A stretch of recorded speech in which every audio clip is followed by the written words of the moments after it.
Malam hari ini, tadi saya masih ingin membela hak pemuda-pemuda kita untuk kita bisa dilibatkan, diperlengkapi dalam gereja. Setuju?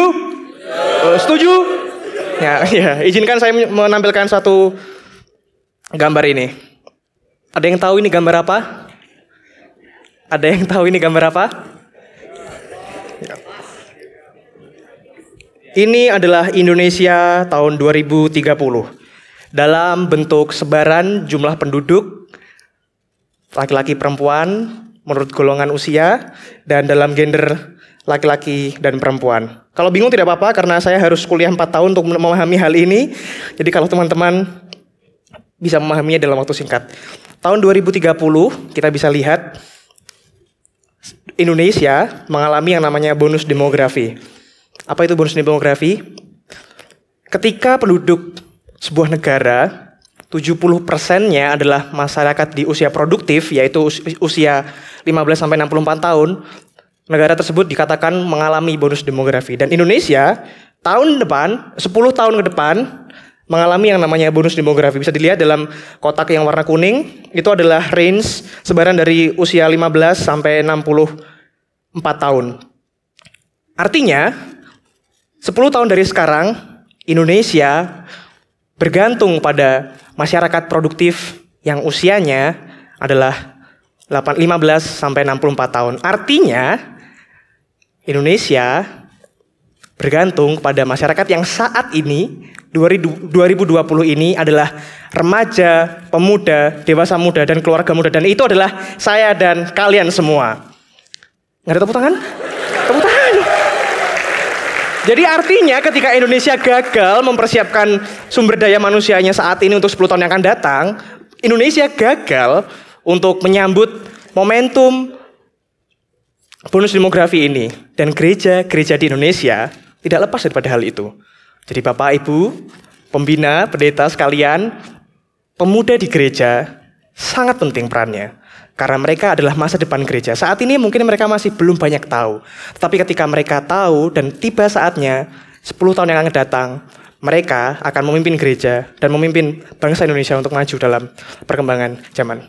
Nah, ini adalah perbandingan yang grafik berwarna abu-abu. Piramida demografi warna abu-abu itu adalah 2020 dan yang warna biru adalah 2030. Bisa dilihat perbandingannya.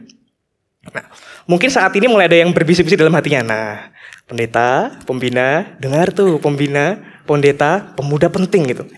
Tunggu dulu. Grafik ini bukan hanya untuk Bapak, Ibu, orang tua saja, tetapi untuk kalian semua, untuk saya. Ketika saya melihat grafik ini, ada hal yang menggerakkan hati saya, yang menggerakkan compassion dalam hati saya. Apa yang bisa saya lakukan sebagai golongan pemuda untuk ambil bagian dalam penyiapan generasi muda masa depan? Ketika gereja butuh pemuda untuk digerakkan, butuh pemuda untuk diperlengkapi, butuh pemuda untuk ambil bagian dalam pelayanan gereja, apa yang bisa saya lakukan? Apa yang bisa kalian lakukan? Mengutip data yang lebih lanjut, beberapa minggu yang lalu, idola saya, Najwa Shihab, menggelar sebuah acara memperingati satu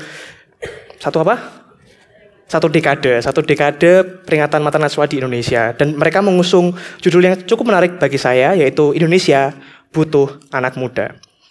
Mereka merilis sebuah video yang berisikan 10 alasan mengapa Indonesia butuh anak muda. Dari ke-10 alasan yang sudah saya ringkas di sini, teman-teman nanti bisa lihat untuk memenuhi view-nya, tetapi ada 10 alasan yang sudah saya rangkum, dan ada 2 alasan yang menurut saya paling penting mengapa Indonesia butuh anak muda. Mengapa gereja di Indonesia butuh anak muda? Alasan yang pertama adalah anak muda punya selera, dan yang kedua, anak muda mampu menguasai teknologi. Saya akan jelaskan. Selera anak muda itu berbeda dengan selera orang tua. Selera anak muda itu bisa menentukan, bisa memutuskan mana yang baik dan mana yang paling baik. Dan anak muda dengan seleranya bisa menciptakan sebuah acara, sebuah kegiatan atau sebuah platform yang bisa dinikmati oleh setiap golongan usia. Betul? Setuju?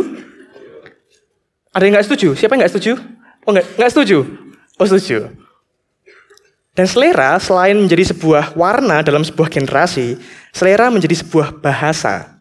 Bahasa yang digunakan oleh seseorang dalam satu generasi itu untuk berkomunikasi. Pemuda berkomunikasi dengan pemuda. Dan pemuda sendirilah yang tahu selera teman-temannya. Kita tidak bisa menyuruh orang tua kita untuk memahami selera kita. Ada di sini yang memaksa orang tuanya mendengarkan Hindia? Ada yang memaksa neneknya mendengarkan Kunto Aji? Ada? Mungkin ada, tapi sulit bagi mereka untuk memahaminya. Karena memang selera itu berbeda. Tetapi ketika pemuda bisa memahami selera berbagai golongan usia, berbagai golongan era, dan mereka mampu berkomunikasi melalui setiap selera yang sama dalam pemuda, disitulah kita membutuhkan pemuda untuk berkomunikasi dengan pemuda. Yang kedua, pemuda mampu menguasai teknologi. Kita lahir di dalam tahapan di mana teknologi sudah siap digunakan dan siap dikembangkan. Berbeda dengan ayah saya, ibu saya, seorang baby boomers yang mungkin mereka hidup ketika teknologi baru dikenalkan.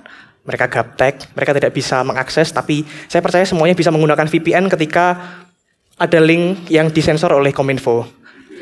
Yang ketawa pasti pernah melakukannya.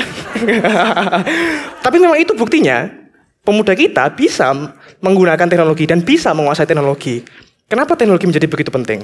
Ini adalah data yang saya dapatkan dari Hootsuite. Data tahun lalu memang, tetapi bisa dilihat ada beberapa hal yang menarik. Dari 286 juta penduduk Indonesia, 355 menggunakan handphone. Artinya, angka penggunaan handphone itu adalah 133% lebih banyak daripada jumlah penduduk Indonesia. Pengguna internet ada 150 juta dan pengguna sosial media 150 juta. Artinya, pengguna sosial media, pengguna internet menggunakan sosial media. Dunia digital bukan lagi sebuah dunia jejaring yang dunia sampingan. Justru saat ini dunia digital, dunia internet menjadi suatu hal yang second place world to live. Banyak orang pemuda, banyak dari kita bergerak di bidang sosial media dan bidang digital. Oleh karena itu, kita nggak bisa menyuruh atasan kita, menyuruh pembina pemuda kita untuk, Pak, ayo bikin konten digital yang baik.